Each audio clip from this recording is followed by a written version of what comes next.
Hi friends, நாம இப்போ முழுக்க முழுக்க குழந்தைகளுக்கு ஏற்ற மென்மையான இனிமையான கதைய பாப்போம். கதை தொடங்குவோமா? கதையின் தலைப்பு எங்கள் கிராமத்தின் இளவரசி. இப்போ வாங்க கதைக்குள்ள போவோம். அந்த கிராமம் பெரிய வரைபடங்களில் பெயரில்லாத ஒரு சின்ன புள்ளி. ஆனால் அங்கே வாழ்ந்த மக்களின் மனதில் அது ஒரு பெரிய உலகம். கிழக்கே நெல் வயல்கள், மேற்கே மாமரத்தோப்புகள், நடுவே சிவப்பு மண் சாலைகள். மழை பெய்தால் மண் வாசனை கிராமம் முழுவதும் பரவும். அந்த கிராமத்தின் பெயர் சுந்தரப்பூர். சுந்தரப்பூரில் மக்கள் பணக்காரர்கள் அல்ல, ஆனால் மனசு பணக்காரர்கள். ஒரு நாள் அந்த கிராமத்தில் வழக்கத்தை விட அதிக அமைதி. அன்று இரவு ராமசாமி மல்லிகா தம்பதிகளின் குடிசையில் ஒரு பெண் குழந்தை பிறந்தாள். அவள் பிறந்த நொடியில் மழையில்லாத காலத்தில் கூட லேசான மழைத்துளிகள் விழுந்தன. இதென்ன அதிசயம் என்று ஊரே பேசிக்கொண்டது. மல்லிகா குழந்தையை மார்போடு அணைத்தபடி சொன்னாள், இவள் சாதாரண குழந்தை இல்லை. என் வயிற்றில் இருந்தபோதே என் துன்பத்தை எல்லாம் புரிந்தவள். அவளுக்கு பெயர் வைத்தார்கள் அழகி. அழகியின் வளர்ச்சி. அழகி மற்ற குழந்தைகளைப் போல இல்லை. அவள் அழுதால் அது பசிக்காக இல்லை, யாராவது அடிபட்டால்தான். 5 வயதில் ஒரு நாள் பள்ளிவாசலில் ஒரு குழந்தையை ஆசிரியர் அடித்ததை பார்த்து அழகி கேட்டாள், அவனுக்கு வலி தெரியாதா? அந்த கேள்வியில் ஆசிரியருக்கே கண்கள் கலங்கின. இளவரசி என்ற பெயர். ஒருமுறை வெள்ளத்தில் சிக்கிய ஒரு பாட்டியை அழகி தனியாக காப்பாற்றினாள். அன்று ஊர் பெரியவர் சொன்னார், இந்த பொண்ணு அரண்மனையில் பிறக்கலை, ஆனா மனசுல அரசி. அன்றிலிருந்து அவள் பெயர் அழகி இல்லை, எங்கள் கிராமத்தின் இளவரசி. இளவரசியின் இளமை. அழகி வளர வளர அவள் முகத்தில் மட்டுமல்ல, அவள் எண்ணங்களில் கூட ஒளி வந்தது. பள்ளிக்கு செல்லும் சிவப்பு மண் சாலையில் அவள் நடக்கும்போதே மற்ற குழந்தைகளுக்கு தைரியம் வந்துவிடும். அழகி இருக்கா, அப்போ பயம் வேண்டாம் என்று சொல்லிக்கொண்டே குழந்தைகள் அவள் பக்கம் ஓடுவார்கள். படிப்பும் புத்திசாலித்தனமும். அழகி புத்தகங்களை பாடமாக மட்டும் படிக்கவில்லை, வாழ்க்கையாக படித்தாள். ஒரு நாள் சமூக அறிவியல் வகுப்பில் ஆசிரியர் கேட்டார், நாட்டின் சுதந்திரம் என்றால் என்ன? மற்றவர்கள் பதில் தேடினார்கள். அழகி மட்டும் மெதுவாக சொன்னாள், பசிக்காததுதான் சுதந்திரம் சார், பயப்படாம பேச முடிவதுதான் சுதந்திரம். அந்த வகுப்பில் அமைதி. அன்றே ஆசிரியர் மனதில் ஒரு தீர்ப்பு விழுந்தது, இந்த பெண் பெரியவளாவாள். விவசாயிகளின் துயரம். அழகி 10ஆம் வகுப்பு படிக்கும்போது ஒரு நாள் கிராமத்தில் பரபரப்பு. பெரிய நிலதாரி வேலாயுதம் கிராமத்திற்கு வந்தான். இந்த நிலமெல்லாம் என் தாத்தா காலத்திலிருந்து எனக்குதான், யாரும் விவசாயம் செய்யக்கூடாது. அவன் சொன்ன வார்த்தைகள் நெல் வயல்களை விட மக்களின் மனசைதான் நசுக்கியது. விவசாயிகள் தலையை குனிந்தார்கள், பெண்கள் அழுதார்கள். அழகி மட்டும் அமைதியாக நின்றாள். முதல் எதிர்ப்பு. அந்த இரவு அழகி தன் அப்பாவிடம் கேட்டாள், அப்பா, நம்ம நிலம் நம்மதானே? ராமசாமி கசப்பாக சிரித்தார். சட்டம் தெரிந்தவனுக்கு தான் இந்த உலகம் பொண்ணு. அந்த ஒரு வாக்கியம் அழகியின் மனசில் தீயாய் விழுந்தது. சட்டம் தெரிந்தவளா நான் ஆகணும். மக்களுக்கான குரல். அடுத்த நாள் ஊர்க்கூட்டம் நடந்தது. எல்லோரும் பயத்தில் பேசாமல் இருந்தார்கள். அப்போதுதான் அழகி முன்னால் வந்தாள். நாம எல்லாம் ஒவ்வொருத்தரும் தனியா பயப்படுறோம், ஒன்னா நின்னா யாரும் நம்மை அசைக்க முடியாது. ஒரு சிறுமியின் குரல், ஆனால் ஒரு அரசியின் தைரியம். வேலாயுதம் சிரித்தான். பெண்ணே, இது பொம்மை விளையாட்டு இல்ல. அழகி அவனை நேராக பார்த்து சொன்னாள், இது பொம்மை இல்லை, எங்க வாழ்க்கை. அந்த நொடியில் கிராமம் உணர்ந்தது, இளவரசி வளர்ந்துவிட்டாள். ஒரு தீர்மானம். அன்று இரவு அழகி நட்சத்திரங்களை பார்த்தபடி மெல்ல சொன்னாள், இந்த கிராமம் என்னை இளவரசியாக்கிச்சு. நான் இந்த கிராமத்தை என் உயிர் மாதிரி காப்பாத்தணும். காற்று கூட அவள் வாக்குறுதியை கேட்டு நின்றது. சதி, பயம், ஒரு விழிப்புணர்வு. வேலாயுதம் சிரித்த சிரிப்பு அழகியின் மனதில் மட்டுமல்ல, முழு கிராமத்தின் நெஞ்சிலும் ஒரு அச்சமாக ஒலித்தது. அடுத்த சில நாட்கள் சுந்தரப்பூர் அமைதியாக இருந்தது. ஆனால் அது அமைதி இல்லை, புயலுக்கு முன்வரும் நிசப்தம். இயந்திரங்கள் வந்த நாள். ஒரு காலை சூரியன் முழுதாக எழுவதற்கு முன்பே கிராமத்தின் எல்லையில் பெரிய இயந்திரங்களின் சத்தம். டிர் டிர் டிர். நெல் வயல்களுக்குள் புல்டோசர்கள். பெண்கள் பாத்திரங்களை விட்டே ஓடி வந்தார்கள். விவசாயிகள் கால் நடுங்கி நின்றார்கள். இது நம்ம நிலம், பயிர் வெட்டாதீங்க என்று குரல் எழுந்தது. ஆனால் வேலாயுதத்தின் ஆட்கள் காதில் வாங்கவில்லை. அழகியின் கோபம். அழகி ஓடி வந்தாள். காலில் செருப்பு கூட இல்லை. அவள் ஒரு இயந்திரத்தின் முன்னால் நின்று கையை உயர்த்தினாள். நிறுத்துங்க. டிரைவர் சிரித்தான். ஒதுங்கு பெண்ணே, எங்களுக்கு ஆணை இருக்கு. அழகியின் கண்கள் சிவந்தன. யாரோ கொடுக்கலாம், ஆனா நியாயம் எங்களோட இருக்கு. அந்த வார்த்தைகள் மக்களின் இரத்தத்தில் ஒரு மின்சாரம் போற ஓலையடு. முதல் இழப்பு. திடீரென ஒரு வயதான விவசாயி முன்னால் வந்து நின்றார். அவர் பெயர் முத்தையா. இந்த நிலத்துல தான் என் அப்பா இறந்தார், என் மகன் பிறந்தான். அவர் பேசிக் கொண்டிருக்கும்போதே அவருக்கு மாரடைப்பு. அந்த இடத்திலேயே முத்தையா விழுந்தார். அழகி அவரை தூக்கி மாமா மாமா என்று அழைத்தாள். ஆனால் பதிலில்லை. அந்த நொடியில் கிராமத்தின் இதயம் உடைந்தது. இளவரசியின் சத்தியம். முத்தையாவின் உடலை நெல் வயலின் ஓரத்தில் வைத்தபோது அழகி மண்ணை பிடித்து சொன்னாள், இந்த மண்ணுக்காக இன்னொரு உயிர் போகக்கூடாது. இதுக்கு நான் காரணமாயிருந்தா கூட இந்த அநியாயத்தை நான் ஒழிக்காம விடமாட்டேன். அவள் அழவில்லை. ஆனால் அவள் கண்களில் தீ எரிந்தது. சட்டத்தின் முதல் படி. அந்த இரவே அழகி ஊர்பள்ளி ஆசிரியரை சந்தித்தாள். சார், நம்ம நிலம் நம்மதுன்னு எப்படி நிரூபிக்கலாம்? ஆசிரியர் மெதுவாக சொன்னார். பட்டா, சிட்டா, பழைய ஆவணங்கள். ஆனா அதுக்கு சட்டம் தெரிஞ்சவங்க தேவை. அழகி தலையாட்டினாள். நான் தெரிஞ்சுக்கிறேன். அன்று முதல் அவள் புத்தகங்கள் மாறின. பாட புத்தகங்களுக்கு பதில் சட்ட புத்தகங்கள். ஒரு தனி உரையாடல். அன்று இரவு மல்லிகா அழகியின் தலையை தடவி சொன்னாள், பெண்ணே, இந்த பாதை கஷ்டமானது. அழகி மெதுவாக சிரித்தாள். அம்மா, இளவரசி சுகமா வாழலாம், ஆனா அரசி பொறுப்பாதான் வாழணும். மல்லிகாவின் கண்களில் கண்ணீர். ஒரு தனி உரையாடல். அன்று இரவு மல்லிகா அழகியின் தலையை தடவி சொன்னாள், பெண்ணே, இந்த பாதை கஷ்டமானது. அழகி மெதுவாக சிரித்தாள். அம்மா, இளவரசி சுகமா வாழலாம், ஆனா அரசி பொறுப்பாதான் வாழணும். மல்லிகாவின் கண்களில் கண்ணீர். விடியலின் அர்த்தம். அடுத்த நாள் சூரியன் முந்தைய நாளைப் போல இல்லை. அது பார்த்தது பயந்த கிராமத்தை அல்ல, ஒரு விழித்துக்கொண்ட கிராமத்தை. மக்கள் ஒன்றாக நின்றார்கள். அழகி முன்னாள்.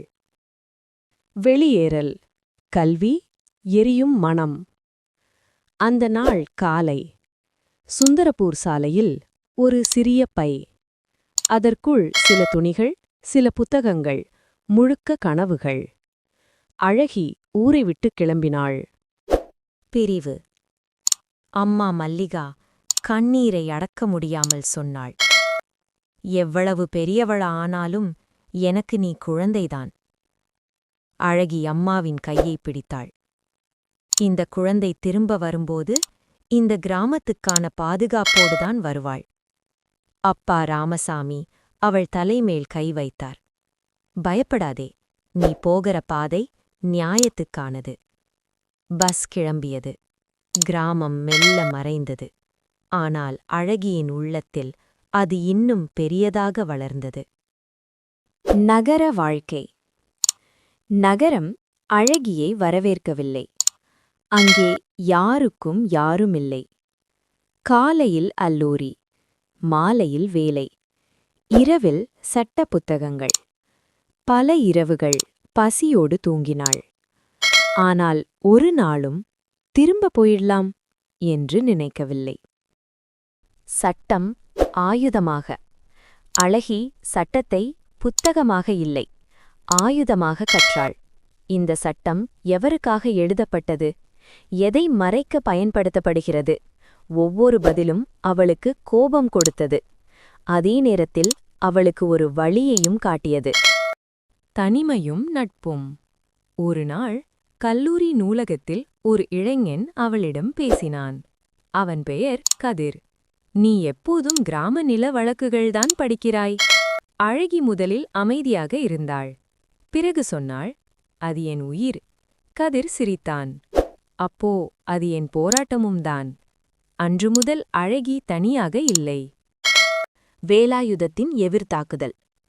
அழகி நகரத்தில் இருக்கும்போது சுந்தரபூரில் வேலாயுதம் களமிறங்கினான். போலி ஆவணங்கள், போலி வழக்குகள், பயமுறுத்தல்கள். உங்க பொண்ணு பெரிய ஆளா வர்றாளாம், பாத்துக்கோங்க என்று மிரட்டல். ராமசாமி பயப்படவில்லை. மல்லிகா மட்டும் ஒவ்வொரு இரவும் விளக்கு முன் உட்கார்ந்தாள்.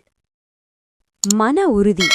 இந்த செய்தி அழகிக்கு வந்தபோது அவள் கண்ணீர் விட்டாள். ஆனால் அது பலவீனமில்லை. இப்போ நான் தோற்றா என் கிராமம் தோற்கும். அவள் இன்னும் கடுமையாக படித்தாள். வாதம் பயிற்சி, நீதிமன்ற பார்வை. அவள் குரல் மாறியது, அமைதியான தீ போல. தோல்வியின் நிழல். இறுதி பரீட்சை நாள். அழகி தளர்ந்திருந்தாள், உடலும் மனமும். கதிர் கேட்டான், நீ ஜெயிக்கணும்னு அவசரம்ல, நியாயம் ஜெயிச்சா போதும். அழகி முதன்முறையாக சிரித்தாள். திரும்பும் நாள். பல வருடங்கள் கழித்து அழகி சுந்தரப்பூர் செல்லும் அதே சாலையில் மீண்டும். ஆனால் இப்போது அவள் கையில் புத்தகங்கள் இல்லை, சட்டம் இருந்தது. நீதிமன்றம், துரோகம், அரசியின் தீர்ப்பு. சுந்தரப்பூர் சாலையில் அழகி காலடி வைத்த அந்த நொடியில் மண் கூட அவளை அடையாளம் கண்டது. நீ திரும்ப வந்துட்டியா அரசி? வழக்கு தொடங்கும் நாள். நீதிமன்றம். உயர்ந்த கட்டிடம். ஆனால் உள்ளே ஏழைகளின் வலி. ஒருபுறம் வேலாயுதம், பெரிய வக்கீல்கள், பணபலம், அரசியல் ஆதரவு. மற்றொரு புறம் அழகி, ஒரு சிறிய கோப்பு. ஆனால் அதில் ஒரு கிராமத்தின் உயிர். நீதிபதி கேட்டார், இந்த நிலம் உங்களுடையது என்பதற்கு என்ன ஆதாரம்? அழகி எழுந்தாள். அந்த எழுந்து நிற்கும் விதமே நீதிமன்றத்தை அமைதியாக்கியது. அரசியின் முதல் வாதம். மாண்புமிகு நீதிபதி அவர்களே, இந்த நிலம் காகிதத்தில் மட்டுமல்ல, இந்த மக்களின் வாழ்க்கையில் எழுதப்பட்டிருக்கிறது. அவள் பழைய பட்டாக்கள், பழைய வரி ரசீதுகள், கையெழுத்திட்ட ஆவணங்கள் ஒன்றன் பின் ஒன்றாக வைத்தாள். வேலாயுதத்தின் முகம் மாறியது. துரோகம். அப்போது ஒரு அதிர்ச்சி. அழகியின் ஊரிலிருந்தே ஒரு நபர் வேலாயுதத்தின் பக்கம் சாட்சி. இந்த நிலம் நாங்கள் வாடகைக்கு எடுத்ததுதான். நீதிமன்றம் சலசலத்தது. அழகியின் கண்கள் ஒரு நொடி கலங்கின. அவள் நம்பிய ஒரு ஊர் பெரியவன். மன உறுதி. அந்த நொடியில் அழகி ஒரு ஆழ்ந்த மூச்சு விட்டாள். மாண்புமிகு நீதிபதி, இந்த சாட்சியின் கையெழுத்து இருக்கும் பழைய மனு என்னிடம் இருக்கு. அவள் ஒரு ஆவணத்தை காட்டினாள். அந்த மனுவில் இந்த நிலம் எங்களுடையது என்று இவர்தான் எழுதியிருக்கிறார். நீதிபதி சாட்சியை பார்த்தார். உண்மையை சொல்லுங்கள். அவன் தலை குனிந்தான். தீர்ப்பு நெருங்குகிறது. பல நாள் விசாரணை, பல சோதனைகள். இறுதி நாள். நீதிமன்றம் நிறைந்தது. சுந்தரப்பூர் மக்கள் மூச்சை அடக்கி நின்றார்கள். நீதிபதி சொன்னார், இந்த நிலம் சுந்தரப்பூர் விவசாயிகளுக்கே சொந்தமானது. எந்தவிதமான கைப்பற்றலும் செல்லாது. ஒரு நொடி அமைதி. பிறகு கண்ணீர், கைகொட்டல், கோஷம். இளவரசி இல்லை, அரசி. மல்லிகா அழுதாள். ராமசாமி தலை நிமிர்ந்தார். வேலாயுதம் தலைகுனிந்து வெளியேறினான். அழகி மட்டும் வெற்றி கொண்டாட்டம் செய்யவில்லை. அவள் முத்தையாவின் புகைப்படத்தை பார்த்தாள். இது உங்களுக்காக. கிராமத்தின் முடிவு. சுந்தரபூரில் மீண்டும் நெல் நாற்றுகள். அழகி நகரத்துக்கு திரும்பவில்லை. அவள் சொன்னாள், அரசியா இருக்க அரண்மனை வேண்டாம், மக்கள் இருந்தா போதும். இளவரசி என்ற பெயரின் அர்த்தம். நீதிமன்ற தீர்ப்புக்குப் பிறகு சுந்தரப்பூர் மாறவில்லை, அதும் மலர்ந்தது. நிலங்கள் திரும்ப வந்தன. விவசாயிகளின் கைகளில் மண் மட்டுமில்லை, நம்பிக்கையும் இருந்தது. வாழ்க்கை திரும்பும் தருணம். முதல் விதை விதைத்த நாள். அழகி வயலில் நின்றாள்.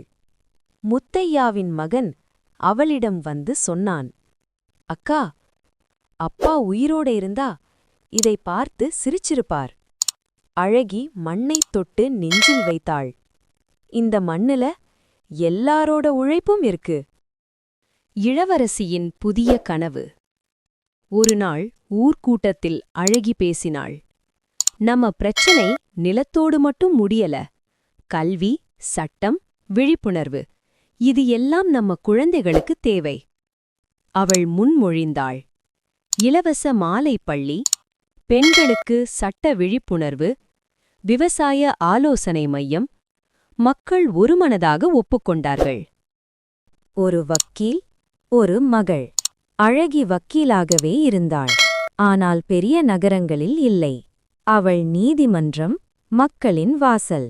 அவள் வழக்குகள் அநியாயத்திற்கு எதிரானவை. பல கிராமங்கள் சுந்தரபூரை பார்த்து தைரியம் பெற்றன. தனிப்பட்ட வாழ்க்கை. கதிர் ஒரு நாள் கேட்டான், இவ்வளவு போராட்டம், உனக்கு உன் வாழ்க்கை வேண்டாமா? அழகி சிரிப்பாள். இந்த மக்களோட சிரிப்பே என் வாழ்க்கை. கதிர் புரிந்து கொண்டான்.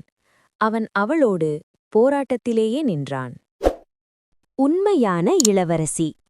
ஒரு நாள் சுந்தரப்பூர் பள்ளியில் ஒரு குழந்தை கேட்டது, அக்கா, நீங்க உண்மையிலே இளவரசியா? அழகி குனிந்து அந்த குழந்தையின் கையை பிடித்து சொன்னாள், இளவரசி என்பவள் அரண்மனையில் பிறக்க வேண்டியதில்லை. அநியாயத்துக்கு எதிரா நிற்கிற மனசு இருந்தா அவள்தான் இளவரசி. நிறைவு. சூரியன் சுந்தரப்பூர் வயல்களுக்கு மேலே மெதுவாக மறைந்தது. நெல் தாள்களில் காற்று ஆடியது. அந்த காற்று ஒரே ஒரு கதை சொன்னது. அவள் அரசி இல்லை, அவள் ஒரு கிராமத்தின் தைரியம். முடிவு சொல். இந்த கதை ஒரு பெண்ணை பற்றி அல்ல, ஒரு விழிப்புணர்வை பற்றி, ஒரு கிராமத்தின் கனவை பற்றி. எங்கள் கிராமத்தின் இளவரசி என்ற பெயர் இனி ஒரு கதை அல்ல, ஒரு அடையாளம். இந்த கதையின் மையக் கருத்து இதுதான். அதிகாரம் அரண்மனையிலிருந்து அல்ல, அநியாயத்துக்கு எதிராக நிற்கும் மனதிலிருந்து பிறக்கிறது. கதையின் முக்கிய நீதிப்புள்ளிகள். தைரியமும் விழிப்புணர்வும் இருந்தால் சாதாரண மனிதனும் தலைமையாகலாம். அழகி அரச குடும்பத்தில் பிறக்கவில்லை, ஆனால் மக்கள் வலிக்காக குரல் கொடுத்ததால் அவள் இளவரசி ஆனாள். கல்விதான் உண்மையான ஆயுதம். கோபம் மட்டும் போதாது. சட்டம், அறிவு, புரிதல் இருந்தால்தான் அநியாயத்தை முறியடிக்க முடியும். ஒற்றுமை இருந்தால் எந்த அதிகாரத்தையும் வெல்லலாம். தனியாக பயந்த கிராமம் ஒன்றிணைந்தபோது பெரிய நிலதாரியையும் தோற்கடித்தது. பெண்கள் பலவீனமல்ல, சமூகத்தின் முதுகெலும்பு. அழகி ஒரு பெண் என்பதால் பின்னடைவில்லை. அவள் துணிச்சலே கிராமத்தின் பலமாக மாறியது. உண்மையான தலைமை பதவியில் இல்லை, பொறுப்பில் இருக்கிறது. அழகி வெற்றிக்குப் பிறகு பதவி, புகழ் தேடவில்லை, சேவையை தேர்ந்தெடுத்தாள்.